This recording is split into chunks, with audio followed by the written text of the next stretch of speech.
Pues igual para empezar nos interesa que nos describan su experiencia o el proceso de trabajar en proyectos públicos y si tienen alguna comparativa, por ejemplo, trabajando en proyectos de vivienda privados.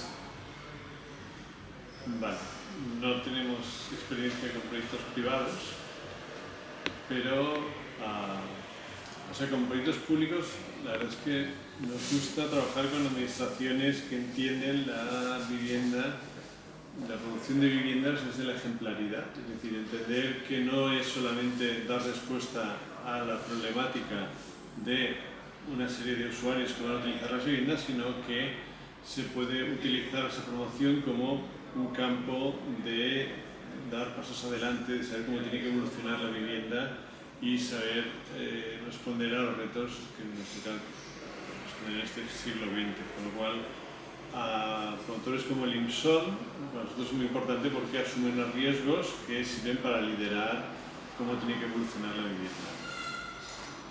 Y, por ejemplo, ¿cuál es su experiencia con otras promotoras? ¿Notan que hay algunas diferencias? Vemos que cada promotor tiene unas fortalezas, ¿no?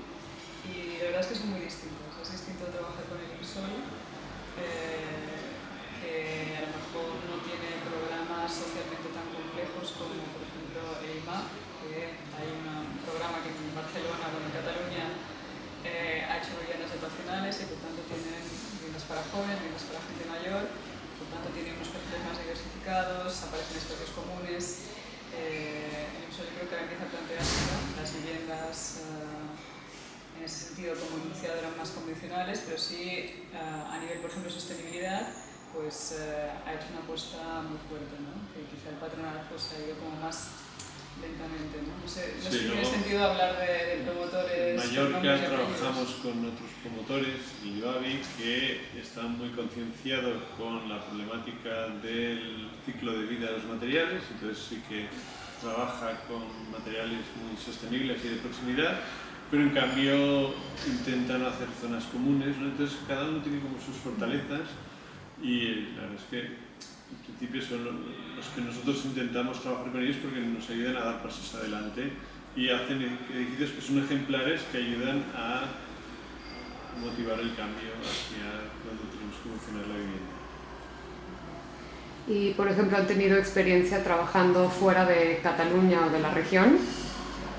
Sí, hace años hicimos un proyecto en Melilla, un concurso que sacaron en Madrid y la verdad es que en aquel caso la situación fue un poco extraña porque la entidad que convocó el concurso estuvo en el jurado eligió unos valores y luego cuando la empresa que lo desarrollaba no había estado en el jurado, la primera semana nos pidieron que se cambiara toda la tipología, el redactor del jurado explicaba que habíamos ganado gracias a la tipología, negociamos que eso no podía ser y bueno, al final la verdad es que al final el edificio fue, de hecho es uno de los primeros ejercicios, ¿no?, donde intentamos diferenciar espacios, pero bueno, sí que en aquel momento no era tan radical como las propuestas que estamos hablamos de presupuestos mucho más bajos, o sea, estamos hablando de un proyecto que ya tiene 13 o 14 años, ¿no?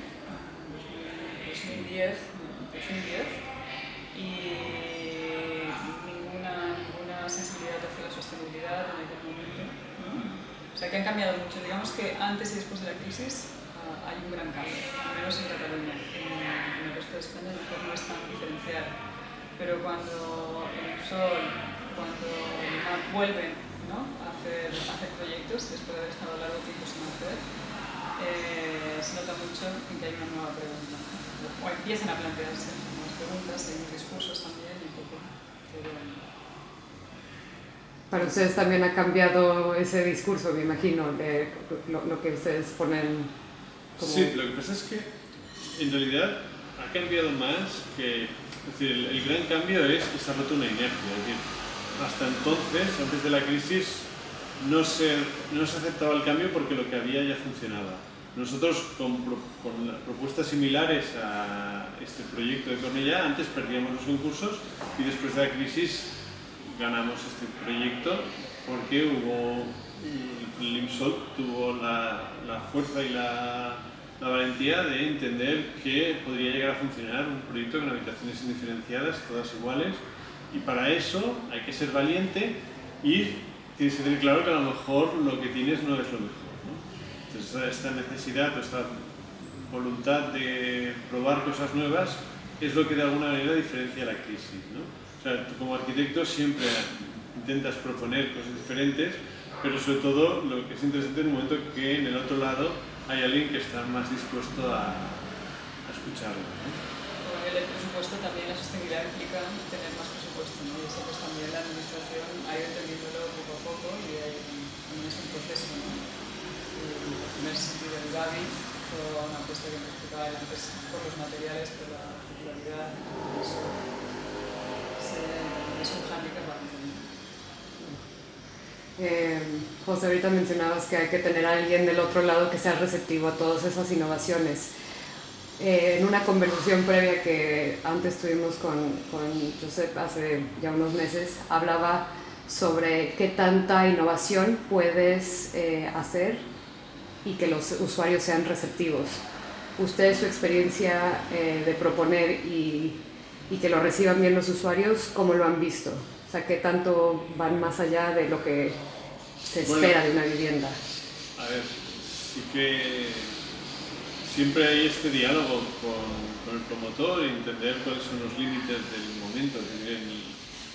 La planta original de este concurso, la porosidad era mucho mayor y había muchas más puertas, pero en realidad implicaba una manera de vivir diferente que, por lo que estuvimos hablando, pues seguramente el perfil de habitante que iba a haber en Cornellá no acabaría siendo ese, y por eso al final se hizo una versión donde pues al final puedes poner una televisión muy grande, ¿no? Y pues, hay como temas que nosotros entendemos que van a cambiar, que nosotros la televisión es algo que está muy ligado a las generaciones, pero las nuevas generaciones entienden la relación con los medios a través de una cosa mucho más individual, es decir, a través de los dispositivos particulares, y esas generaciones en un futuro no entenderán la sala como un lugar social alrededor de la televisión, ¿no? Entonces seguramente la propuesta que habíamos hecho respondía más a esa siguiente generación, pero entendiendo que el edificio ahora mismo iban a habitar las generaciones anteriores, se decidió hacer una versión menos ambiciosa desde ese punto de vista, pero permitiendo que fuera factible en un futuro poderlo transformar hacia la otra versión.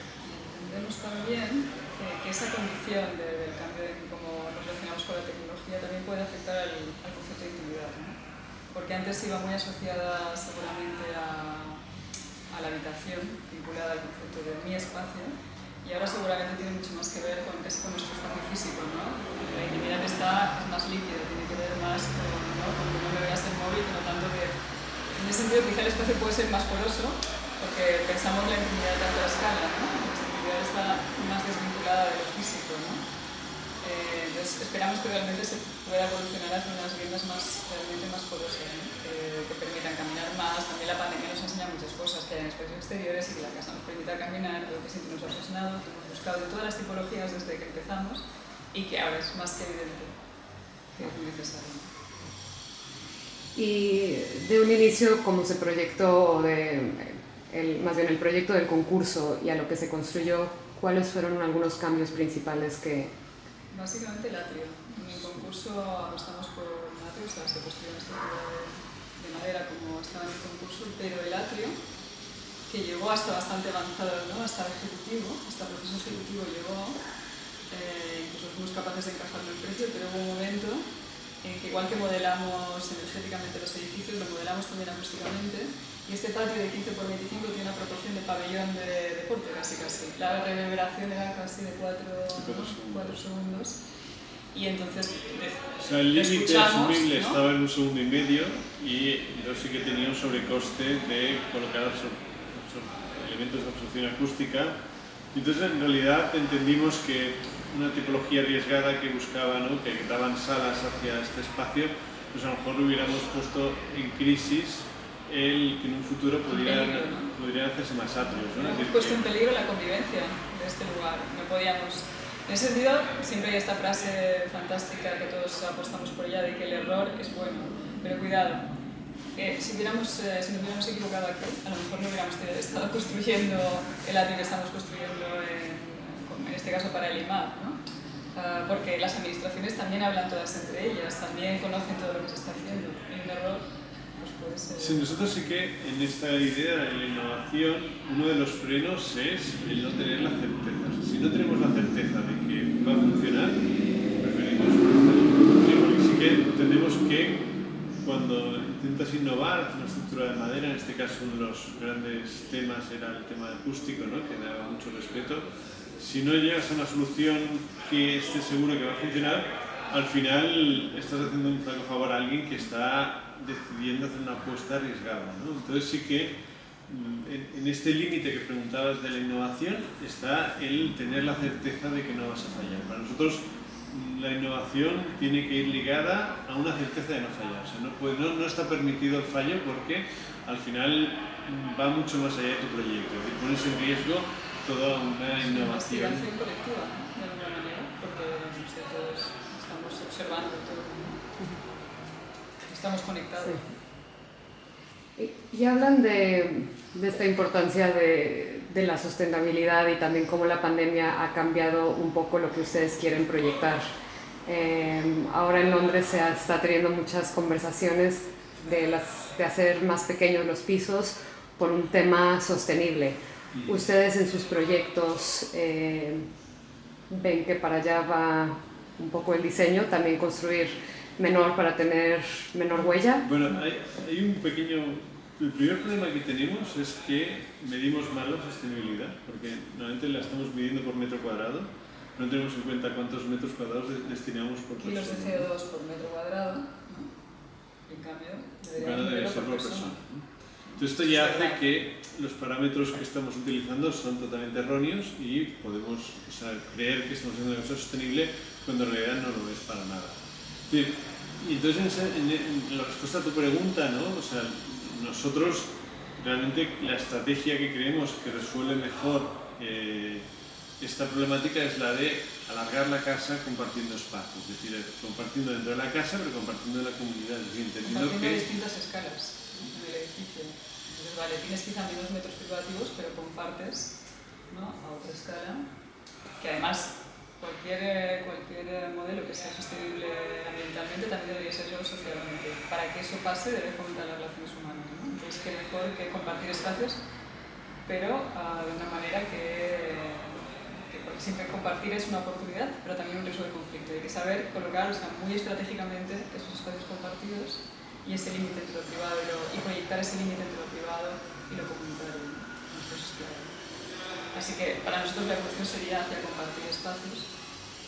Lo cual reduce tu espacio privativo, pero como solo haces una unidad compartida, es decir, al final tu casa es mayor que si fuera totalmente privativa.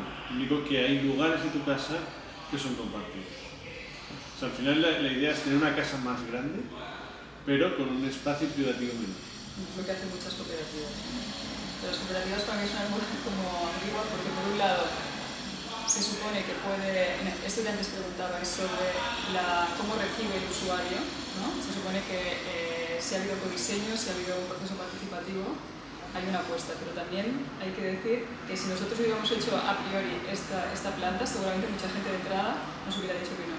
Entonces, entre la vivienda, digamos, convencional, el método convencional de adjudicación y la cooperativa con el codiseño, habría que encontrar un equilibrio para poder avanzar, ¿no? Para poder probar cosas. Claro, que también el proceso es donde se van también llevando a cabo eso. En el proceso tenemos que luchar contra muchos prejuicios. Entonces, si tú al final encuentras un producto, lo compras o no lo compras, lo alquilas o no lo alquilas, es una apuesta de la administración en ese sentido colectivo. No es el usuario que dice, no, es que yo quiero la cocina ya no sé dónde. Entonces todo tiene pros y contras, ¿no? Y, por ejemplo, ¿cómo diseñan tomando en cuenta que el usuario va a dejar su huella? Algo que se me hace muy acertado de este edificio es la fachada, es esta doble piel. siempre pensamos las viviendas como soportes, o sea, tienen que haber ese equilibrio entre sugerir una manera de habitar, pero que haya la libertad de apropiación por parte del usuario, es decir, que haya muchas esquinas, por ejemplo, que haya las dimensiones como para que los muebles se recojan bien, para que todo encuentre su sitio sin ponerlo. Eso para nosotros es clave, el concepto de soporte, desde ahora que pero ya no tanto estructuralmente, sino sobre todo la dimensión, la escala de los espacios que generamos. De hecho, en este proyecto no es el caso, pero muchas veces nos imaginamos las cosas sin acabar, ¿no? Es decir, siempre lo que llamamos el efecto IKEA, es decir, cuando montas una estantería IKEA y queda torcida, el usuario está más satisfecho que cuando compra una que está totalmente vertical.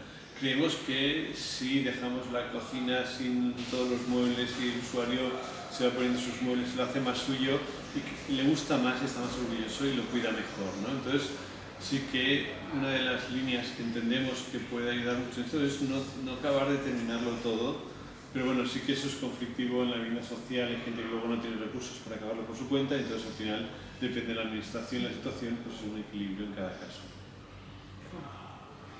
¿Y cómo funciona la retroalimentación? O sea, cuando terminan un proyecto y regresan, ya sea meses, años después, ¿cómo les ha servido a ustedes la retroalimentación para el diseño?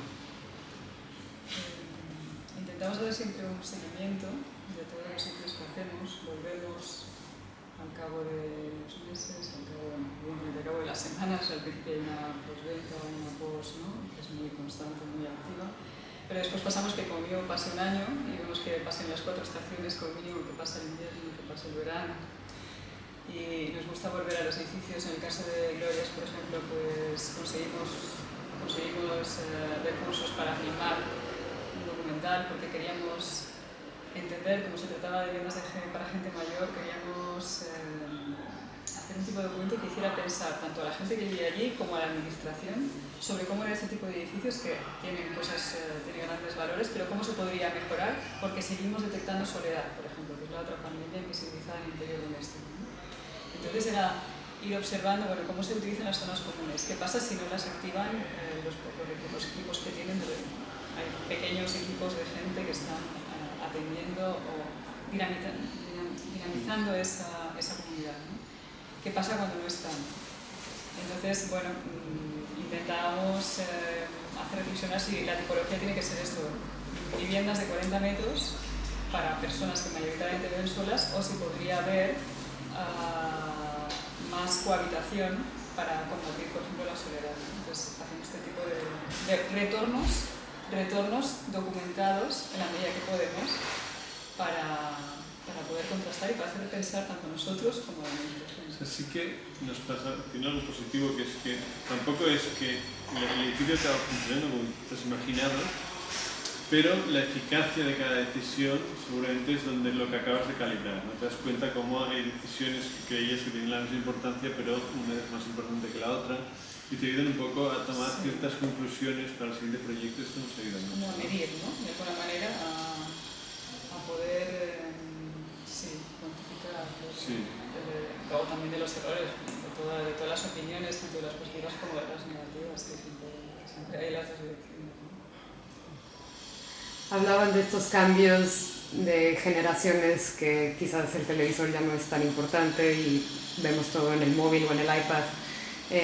¿Han detectado ustedes algunos cambios o cómo creen que sus proyectos en un futuro se van a adaptar a, no sé, mayor diversidad, diferentes familias? Bueno, en general, nosotros siempre apostamos porque el arquitecto tiene que estar muy atento a lo que va a pasar en el futuro y vivir un poco en ese futuro para llegar antes de que llegue, ¿no? Porque desde que lo piensas hasta que se construye pasan 3 o 4 años.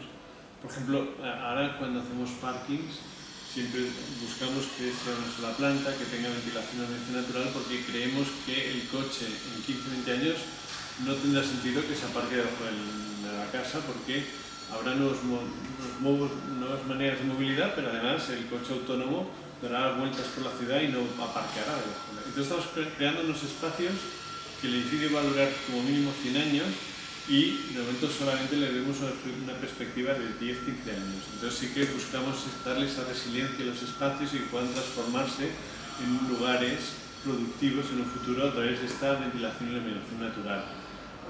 Cuando hacemos las habitaciones indiferenciadas, creemos que es una buena solución para poder responder a diferentes tipos familiares, no solo la familia nuclear, ¿no? La gente que decide compartir piso, ¿no? Es decir, el no tener esa jerarquía en las habitaciones te permite tener esta casa que es mucho más adaptable a diferentes modos de familia, de situaciones más líquidas que se están dando hoy en día, ¿no? También creemos que la tecnología, claro, sí, estamos muy atentos a qué pasa con la tecnología, cómo puede impactar la realidad virtual cuando se mezcla cuando se superpone a la realidad física, y cómo esto puede afectar a los espacios, ¿no? O qué pasará con el metaverso, qué pasará si todos estos espacios tienen una virtualidad que hace que a lo mejor los amueblamos diferentes porque, ¿no?, impactas contra las cosas, a lo mejor tienen que ser más contenedores, más espacios más abiertos, pero estamos realmente preguntándonos en cómo va a impactar la tecnología. Y bueno, ya les había comentado, pero hicimos una encuesta y las personas estaban muy satisfechas con la cantidad de espacio y con la cantidad de espacio de almacenamiento, en particular en este proyecto. ¿Ustedes qué opinan al diseñar? Cuando diseñan, ¿qué opinan de la normativa actual? ¿En dónde creen que acertan o en dónde creen que están igual, donde carece un poco?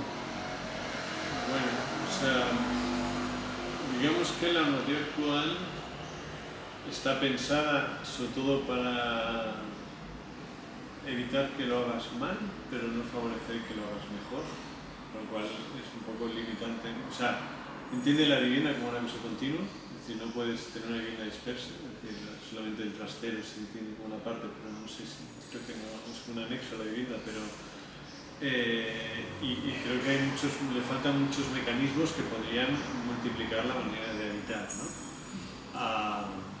Muchas veces tenemos que hacer casi llevarla muy al límite, ¿no? Pasar metros, ¿no? Pues si esto mide 1,60 m, lo puedo contar como sala, o sea, siempre estás buscando esa línea límite. Cualquier proyecto que sea más o menos que tenga una apuesta, seguro que la lleva al límite. Entonces, entendemos que es necesario que exista, pero quizá los parámetros tendrían que también evolucionar. Vemos que siempre están anclados en las mismas variables. No hay una reflexión desde la administración, en este caso Ferrovial, por ver cómo esos parámetros deberían ser más flexibles o deberían regular otro tipo de cosas, ¿no? Estamos entendiendo de la misma manera la habitabilidad, la solubilidad. Nos ha costado mucho, por ejemplo, fue toda una batalla, ¿no? El tema de la ventilación del atrio, fue toda casi una investigación, conseguir cómo darle forma a la normativa, que aquí pudiera ventilar habitaciones estando cubierto arriba.